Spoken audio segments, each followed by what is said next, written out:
pedimos también que levantes la salud de tu siervo, el doctor Javier Palacio Elorio, desde la planta de los pies hasta su cabecita, Abba Kadosh. Fortalécele un cuarto en alma y en espíritu, Abba, para que pronto esté con nosotros, Abba, ministrándonos tu palabra, Abba, Bebakasha. Te pedimos también por el cuerpo de Mashiach, por los reinos Sakenim encargados de obra, por el pueblo todo, Abba, tu pueblo Israel que está esparcido entre las naciones. Te pedimos, Bebakasha, que sigas levantando la casa de Judá y la casa de Israel, Abba, que seas tú, bendito Abba Kadosh, reuniendo en las dos casas para estar pronto de regreso en la tierra de Israel que tú has prometido a tu pueblo. Abba, danos fortaleza también para seguir en las pruebas, las luchas y todo lo que ha de venir. Abba, aumenta nuestra fe. Abba, háblanos a través de tu palabra, no queremos oír palabra de hombre, y reprendemos tu espíritu inmundo que no exalte tu nombre, bendito Yahshua. Abba, recibe esta oración. Abba, escúchanos. Abba, Shmat Filateinu. Abba, escucha nuestras oraciones. Abba, no porque seamos buenos, sino porque tú eres bueno. Beshem Gadol Yahshua HaMashiach, Omein, Beomein. Aleluya. Bendito es Yahweh Sebaot. Ahora sí que dice la Tanaj que si no fuera porque los tiempos, si no es porque el Eterno se acordaba de los tiempos, y si no fuera por el Eterno, prácticamente aún los escogidos serían engañados. Bueno, entonces aquí ya vimos varios términos: la autoridad, ya vimos también varios términos, lo que es el derramamiento de sangre para establecer el pacto. Y entonces, ¿por qué era necesario ese derramamiento de sangre? Precisamente porque el pueblo de Israel había invalidado también el pacto que había hecho con Abraham, con Isaac y con Jacob. ¿Cómo es eso posible? ¿Cómo que se invalidó el pacto? ¿Sí? Es lamentable, es triste, pero así sucedió. De igual manera, no vamos a lejos, este mismo pacto fue invalidado. De hecho, todos los profetas, no hay un profeta que no hable del pecado, tanto de la casa de Israel como de la casa de Judá, y de cómo ellos, refiriéndose al pueblo de Israel, invalidaron mi pacto. Eso está, todos los profetas están llenos de esas declaraciones. Y ellos invalidaron mi pacto. El pacto que yo hice con ellos cuando salieron de la tierra de Egipto. Entonces, ese pacto perdió toda validez como tal. Ese pacto, entonces vinieron las consecuencias de lo que estamos estudiando, por lo menos en esta parasha el día de hoy, en Mejucotai, al respecto de ello. Entonces ya vimos que lo que está diciendo aquí el autor de Hebreos está hablando claramente al respecto de la expresión, el perdón de los pactos. En Jeremías 31:31, vamos para allá, ya teniendo esta base y teniendo este fundamento. Jeremías 31:31, vamos para allá con mucho gozo.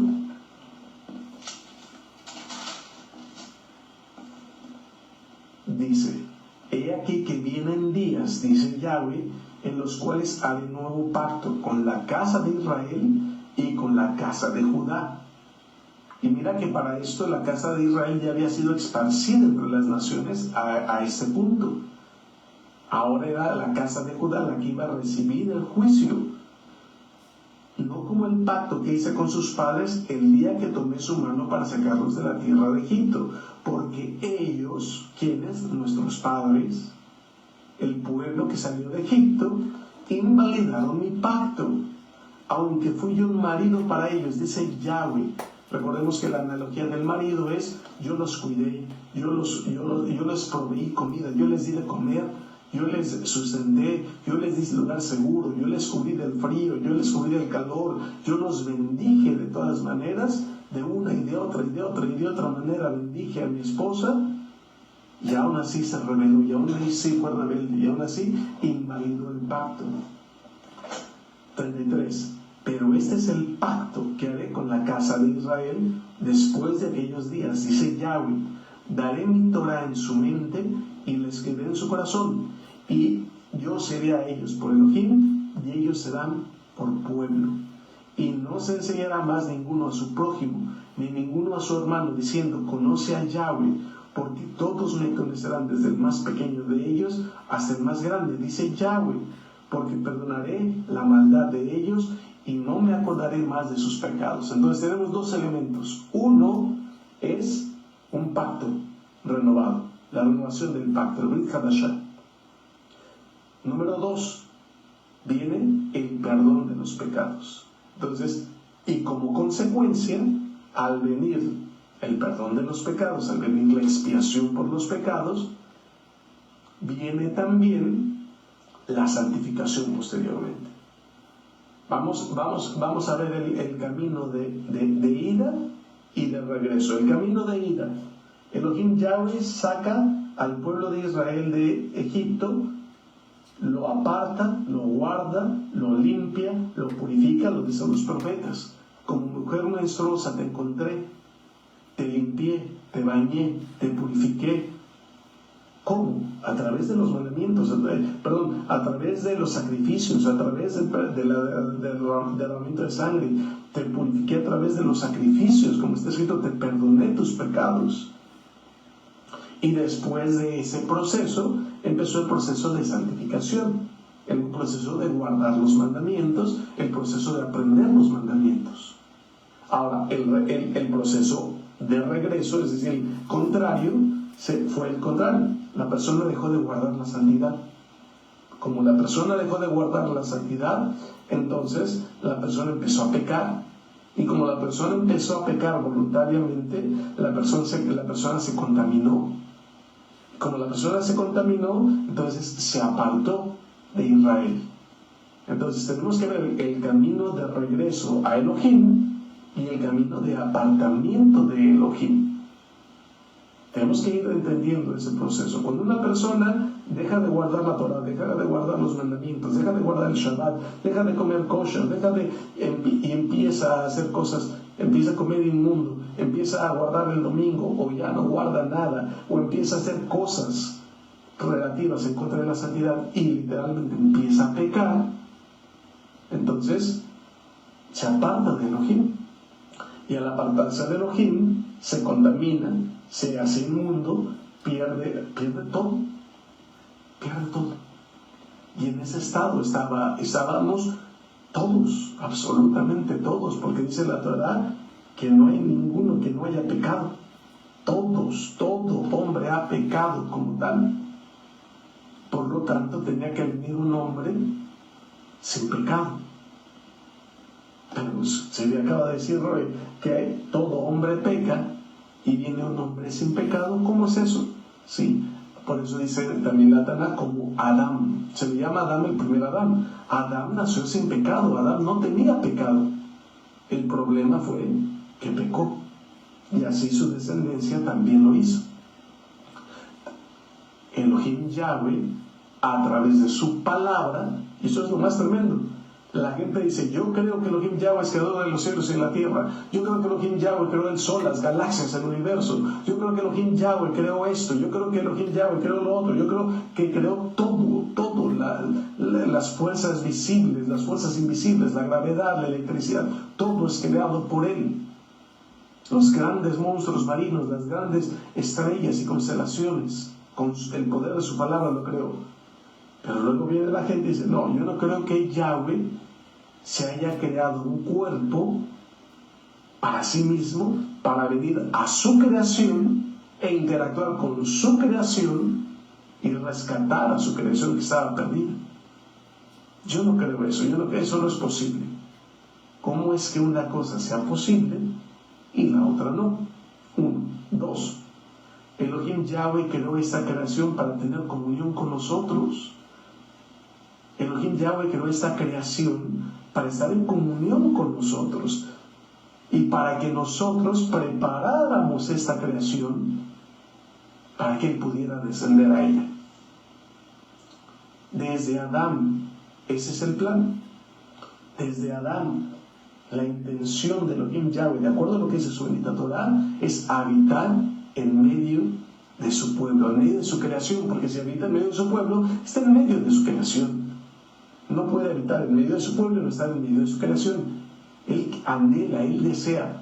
Por lo tanto, mandó mensajeros, mandó enviados como tal.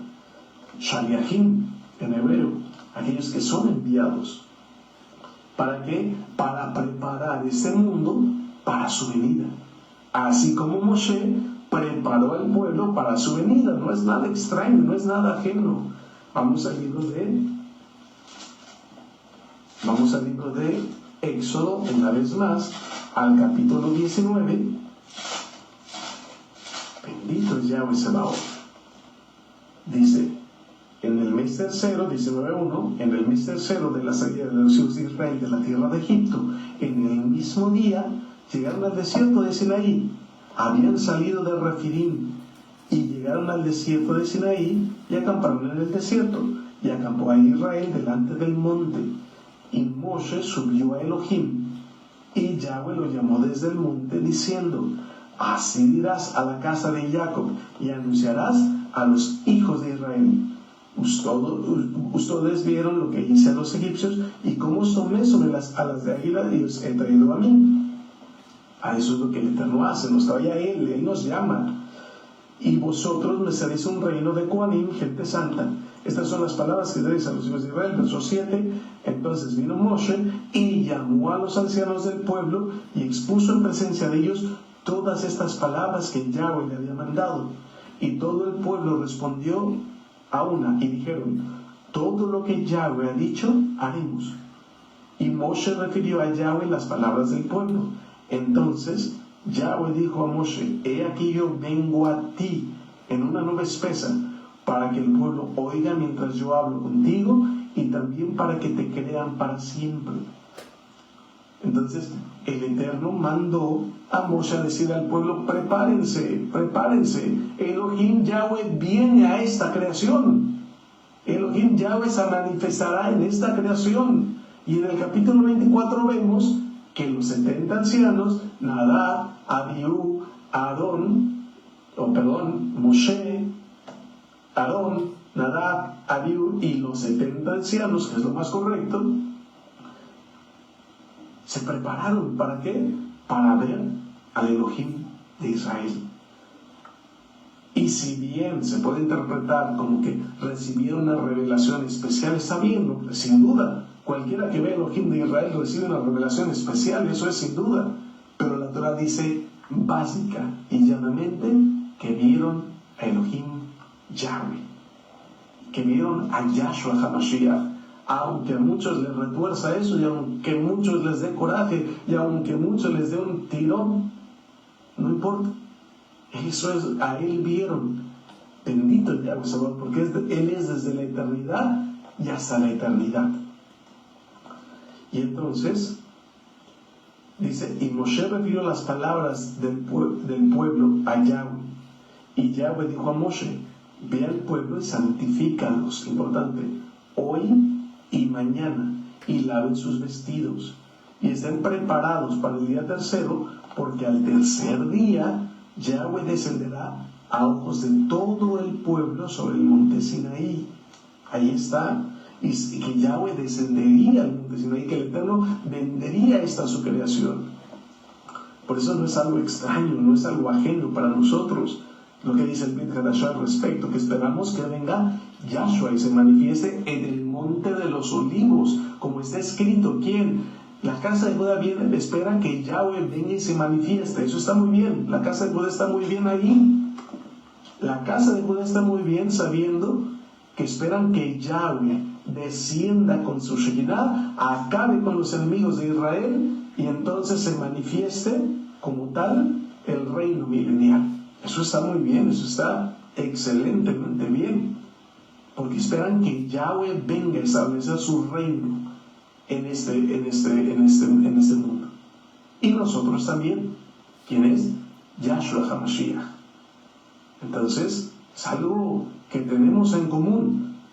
Algo en común. La casa de Judá y la casa de Israel esperamos la venida del Elohim de Israel, Yahweh Sebaot, para que establezca el milenio y para que se guarde la Torah y para que seamos recogidos entre el norte, el sur, el este y el oeste, para habitar en la tierra de Israel y guardar la Torah conforme Mashiach y Yahshua enseña, conforme la Torah lo enseña. Entonces, que es exactamente igual que como Moshe lo enseña. Eso también lo vamos a ver más adelante. Entonces, por eso, la santificación, el apartarse, el consagrarse, el limpiarse. Ahora dice, mire, y señalarás término al pueblo en derredor, diciendo, guardaos, no subáis al monte, ni toquéis sus límites. Cualquiera que tocar el monte, de seguro morirá. No lo tocará mano, porque será apedreado o asateado, sea animal o sea hombre. No vivirá. ¿Por qué? Porque no se había hecho ningún sacrificio por los pecados. Porque no se había hecho ningún sacrificio de los pecados por el pueblo como tal. Cuando suene largamente la bocina, subirán al monte, el shofar. Descendió Moshe al monte, al pueblo, y santificó al pueblo, y lavaron sus vestidos. Y dijo al pueblo, estad preparados para el tercer día, no toquéis mujer.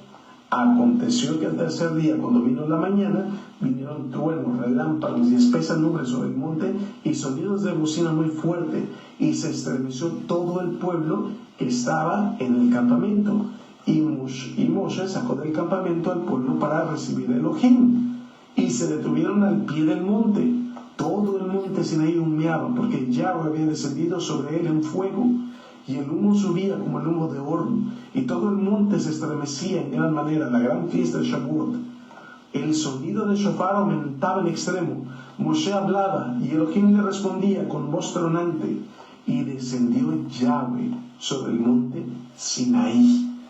Y para que Elohim Yahweh descienda en el monte Sinaí, tiene que manifestarse físicamente en esta creación. Otro elemento básico de la Torah, que lamentablemente el judaísmo desvía completamente. El judaísmo, la enseñanza del judaísmo desvía completamente. Si Elohim Yahweh Sebaot no puede manifestarse físicamente en esta creación, entonces estarían diciendo que lo que aquí está escrito no pasó, y que todo lo que sucedió fue algo espiritual, y que todos se hallaron en un éxtasis, y que realmente Elohim nunca descendió físicamente hablando al monte Sinaí, lo cual sería una blasfemia totalmente. Y descendió Yahweh, porque eso es lo que dice la Torah, sobre el monte Sinaí, sobre la cumbre del monte, es decir, la parte más alta. Entonces había que subir el monte Sinaí para poder ver a Elohim. Por eso él descendió en nube, para que nadie lo viera, sino solamente aquellos que ascendían. Y esto es importante, porque eso es Kedushá, para que la persona pueda percibir correctamente el Elohim de Israel, para que la persona pueda ver el rostro de Elohim, tiene que tener Kedushá, tiene que estar apartado para ello. Y descendió Yahweh sobre el monte Sinaí, sobre la cumbre del monte, y llamó Yahweh a Moshe a la cumbre del monte, y Moshe subió. Y Yahweh dijo a Moshe, desciende, ordena al pueblo que no traspase los límites para ver a Yahweh, porque caerá multitud de ellos. Subraya otra vez, para ver a Yahweh. Para ver a Yahweh. Eso es muy importante, amados, aquí. ¿Cuál era el propósito de que el pueblo no subiera? Que no vieran a Yahweh como tal. Porque entonces, si todo el mundo hubiera, si toda la nación de Israel hubiera visto a Elohim, primero no estaban en las condiciones. Segundo, el Eterno no los había llamado a ellos para ese propósito. Eso es importante. Cuando una persona pasa sus límites, por eso le dice el Eterno a Moshe, pon límites alrededor del monte. Es decir, hay una restricción. No cualquiera, no el que quiera puede pasar estos límites, sino aquel a quien yo llame. Es como pon una puerta.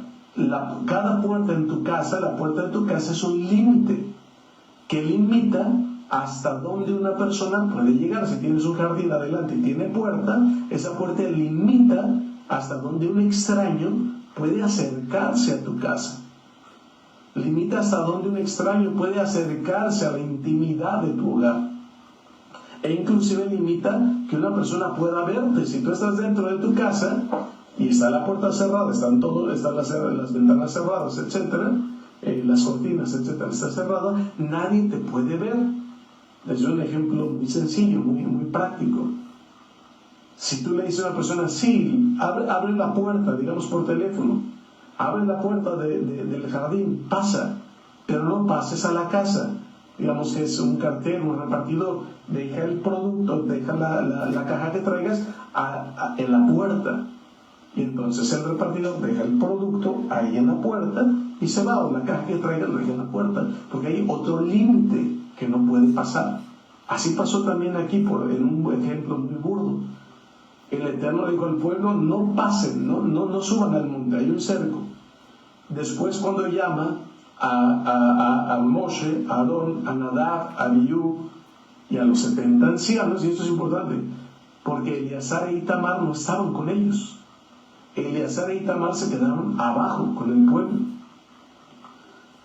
Entonces, eso también vamos a ver que eso tiene un impacto también más adelante. Pero retomando este punto, cuando llegan ahí, aún a ellos, aún a Aarón, aún a Nadab y a Abiú y aún a los 70 ancianos, el Eterno dice: no se acerquen ustedes quédense a la distancia, y solamente Moshe va a entrar, solamente Moshe va a entrar. Y entonces hay una intimidad, hay una comunión. Y entonces Moshe le transmite la Torá a Nadab, a Aarón, a Nadab, a Abiú, y entonces la responsabilidad de Aarón y de los Kohanim transmitirla a los 70 ancianos, y ahora de los 70 ancianos hacia el pueblo de Israel. Pero repito, cuando hay una desconexión y cuando uno de los 70 ancianos o los 70 ancianos empiezan a enseñar cosas que no son conforme a la Torá, pierden toda la autoridad como tal, como pasó con Korah, que era levita, que tenía una función muy importante, que llevaba en sus hombros, como tal, de todas las funciones que los levitas podían tener, él tenía una de las funciones más importantes que podía tener, pero al rebelarse contra lo que lo que el Eterno había determinado a través de Moshe, entonces perdió toda autoridad, dejó de fungir como tal, y entonces fue desechado. Entonces tenemos que tener mucho cuidado con eso, y por eso está escrito ello, para que aprendamos. Nadie puede venir a decir: sí, la Torah dice esto, pero los ancianos dicen, o los sabios dicen, o los rabinos dicen que ya no, que eso, que el otro, así, ya sea. No. Es preferible estar bajo la autoridad de Moshe que estar bajo la autoridad de cualquier otra persona. Lo que dice la Torah, pues eso está bien, eso está correcto. Entonces debemos de tener mucho cuidado en esa situación para no ser engañados también en ese concepto. Y regresando al punto, eso es cuando Elohim desciende, y entonces Elohim entrega su bendita Torah. Yahshua desciende, y entonces Él da de su bendito Ruach HaKodesh, para que ahora, ¿para qué viene el Ruach HaKodesh? Para que otros, así como tú y como yo, despertar a Elohim en nosotros ese anhelo a través de su Ruach HaKodesh, porque solamente el Ruach HaKodesh puede despertar en nosotros el anhelo de guardar el Shabbat, de guardar la Torah, de comer kosher, de comer limpio, de exaltar al Eterno, de danzar, de cantar. Solamente el Ruach HaKodesh puede hacerlo. Ningún hombre puede hacer eso. Ningún predicador, ningún rabino, ningún pastor, nadie puede hacer eso. Solamente el bendito Ruach HaKodesh de Elohim puede poner en nosotros esa convicción de pecado y decir: sí, estoy mal, aquí la Biblia dice esto, aquí la Biblia dice que comer cerdo, no debo comer cerdo, aquí dice el Eterno que no debo comer camarones, aquí dice que guarde el Shabbat, aquí dice que honra a mi padre y a mi madre, aquí dice esto, sí, estoy mal. Y entonces trae convicción de pecado, la persona quiere arrepentirse, quiere guardar los mandamientos, y ahora tiene que haber un sacrificio. Para que la persona entre al pacto tiene que haber un sacrificio. Para que la persona reciba expiación y perdón de los pecados, necesita haber el derramamiento de la sangre, como lo marca la bendita Torah. Y ahí es precisamente donde tanto la cristiandad, el cristianismo, queda reprobado. ¿Por qué? Porque dicen: bueno, se acepta el sacrificio de JC, de Jesús, el Cristo, se acepta el sacrificio y listo. Ahora ya no hay que guardar los mandamientos, ahora ya podemos hacer lo que queramos, ahora ya podemos guardar el domingo, guardar la Navidad, podemos celebrar las fiestas paganas, comer camarones, etc. Y punto, ya somos salvos. No, eso está mal. El propósito del sacrificio del Mesías, de Yahshua, es que la persona reciba el perdón de sus pecados, que el pueblo sea expiado. Yom Kippur, tú lo recuerdas, después de la muerte vendrá a Jerimot, la parashá Jerimot. Después de la muerte vino ¿qué? La expiación. Entonces, Yahshua, como el Cohen Hagadol, conforme el orden del Melech Tzadik, de Melquisedec, sin origen, en el sentido de que Él es eterno, Él es el Todopoderoso, y Él es la imagen visible del Elohim invisible, y ya vimos en la Torah que eso claramente está bien determinado. Él es la imagen visible del Elohim invisible. Entonces, ahí podemos comprender claramente que todo lo que vamos estudiando en la bendita palabra del Eterno tiene su base, tiene su fundamento en la Torah. Tiene su fundamento no en algo que se le ocurrió a Pablo, se le ocurrió a Kefas, se le ocurrió a Shaul, se le ocurrió a Jacob, a Santiago, no, sino todo el Eterno va cumpliendo sus palabras. Y entonces podemos entrar a ese pacto a través del derramamiento de sangre, podemos recibir el perdón de los pecados a través del derramamiento de sangre, y ahora ahí es donde el judaísmo, ¿no? Porque la casa de Judá tiene puerta abierta. La casa de Judá tiene puerta abierta para aceptar el sacrificio de Yahshua. Obviamente, si que hay un velo, eso lo tenemos que comprender, que el Eterno pone y solamente Él lo puede quitar. Y entonces, cuando el Eterno quita ese velo, la casa de Judá creerá, también como muchos Yehudim creyeron en Yahshua. Pero en este caso, el judaísmo como tal tiene un problema, porque no hay sacrificios, no hay perdón de los pecados y derramamiento de sangre, y no hay ninguna cita en la Tanaj que diga que se puede tomar una gallina y cortarle el cuello y hacer cosas que ellos hacen, conforme al judaísmo como tal, conforme a enseñanzas del judaísmo como tal. Entonces, eso es un engaño satánico completamente, igual que el cristianismo enseña que se cree en JC, que se cree en Jesús el Cristo, y que la persona ya es salva. Esto también es un engaño, esto también es una mentira. Por tanto, como creyentes en el Mesías, no podemos ni participar del judaísmo, porque no es verdad, y no podemos participar del cristianismo.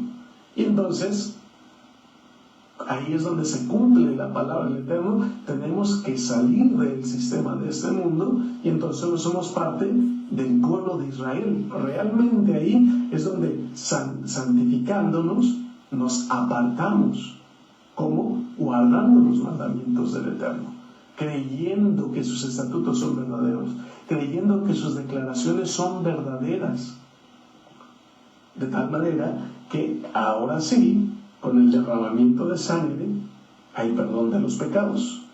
Y con el perdón de los pecados, con la expiación, recibimos el perdón de los pecados. Y entonces podemos reconciliarnos con Elohim Yahweh Sebaot para el perdón de los pecados como tal.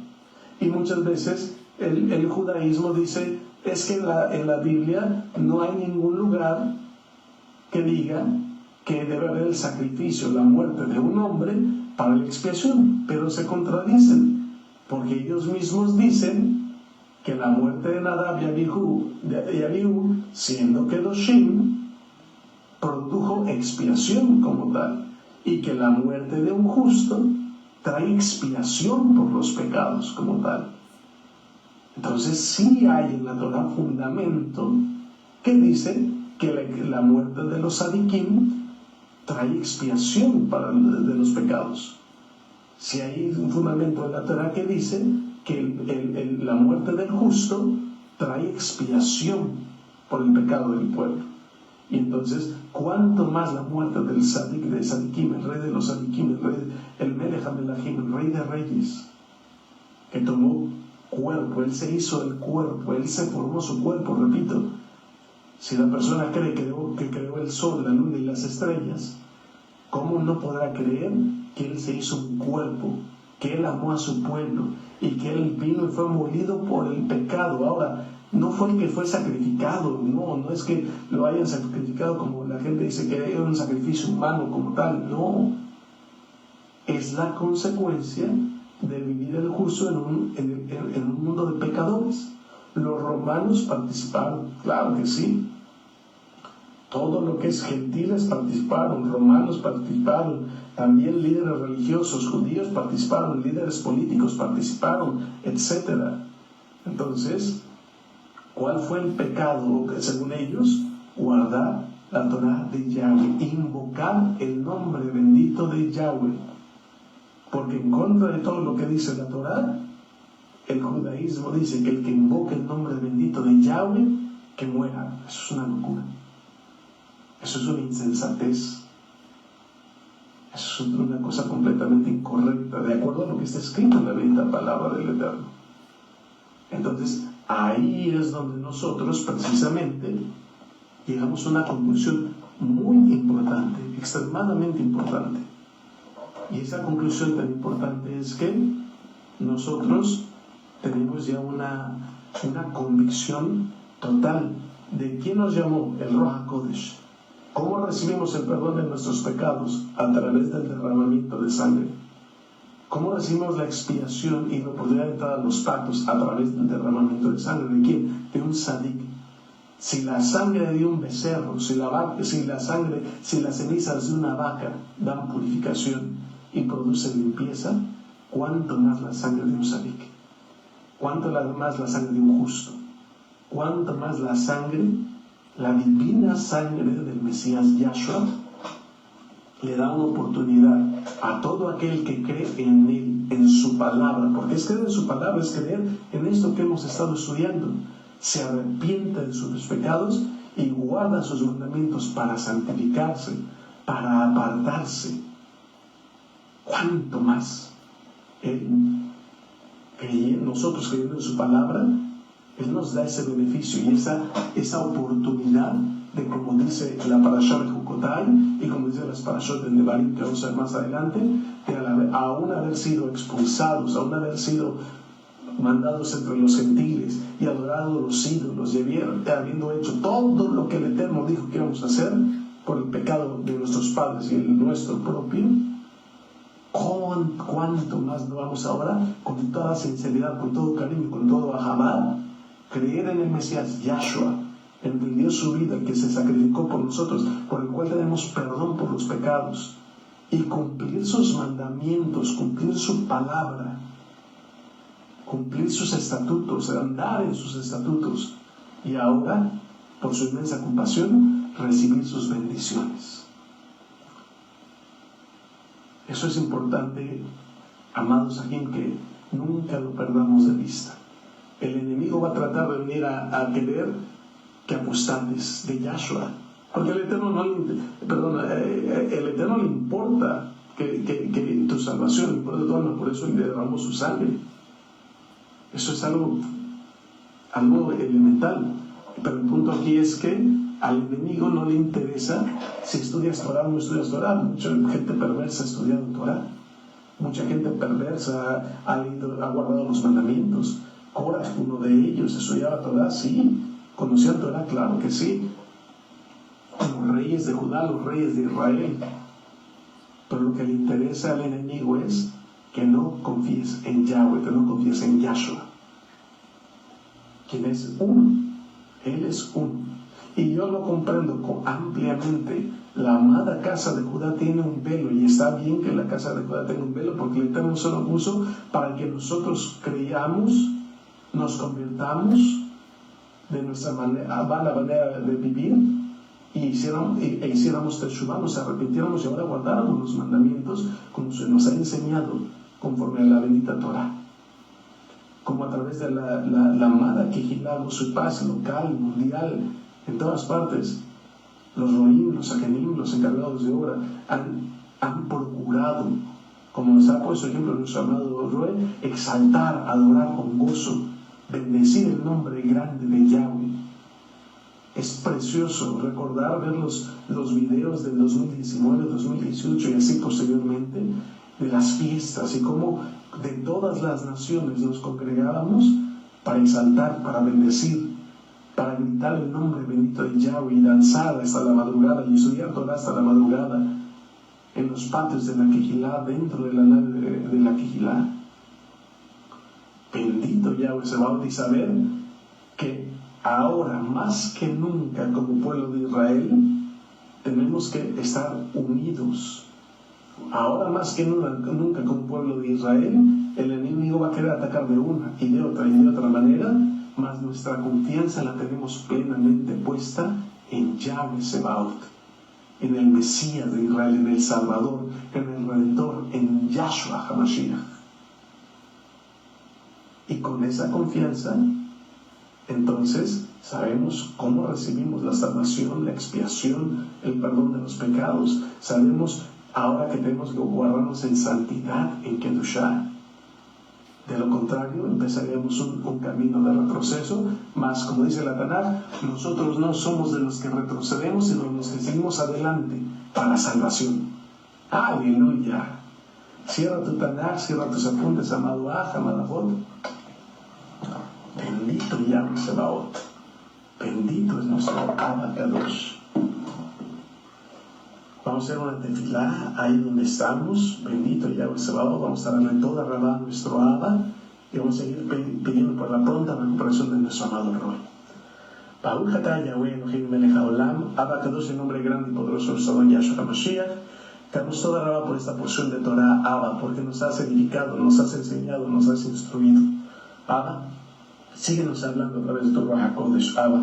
Así como nos llamaste cuando estábamos entre las naciones para guardar tu Torah, así sigue llamando, Abba, a cientos, a miles y a millares, Abba, dentro de las naciones, para que sepan que ellos son parte de la casa de Judá o de la casa de Israel y que regresen a ti, Abba. Que reciban el perdón de sus pecados, Abba, la expiación, Abba, a través de tu bendita sangre, Yahshua HaMashiach, y que puedan entrar a todos tus pactos, a la Brit Milá, a la circuncisión, para que puedan entrar, Abba, a todos tus benditos pactos, guarda tus mandamientos, tus preceptos, y anhelar tu venida, tu cercanía, Abba, y esperar con paciencia, Abba, tu venida al monte de los olivos, donde así como descendiste del monte Sinaí, descenderás, pondrás tus preciosos y hermosos pies, harás pedazos a los enemigos de Israel como en tiempos antiguos, Abba, y bendecirás a tu pueblo por andar en tus estatutos. Abba, te damos toda rabá y declaramos que tenemos confianza en ello. Tú harás, Abba, tú obrarás. En el nombre bendito y poderoso de nuestro Adonai Yahshua HaMashiach. Amén. Amén. Aleluya. Yahshua HaMashiach vive. Yahshua HaMashiach vive. Yahshua HaMashiach vive. Aleluya. Aleluya. Aleluya. Lejete Rohim Bechayot. Que Elohim Yahweh les bendiga y les guarde, amados Sahim, amadas Sahayot. Un fuerte abrazo a la distancia, amado Roy, doctor Javier Palacio Elorio. Saludos respetuosos a todos los Roim, Sakenim, encargados de obra, y que pasen todos una buena semana. Shavua Tov.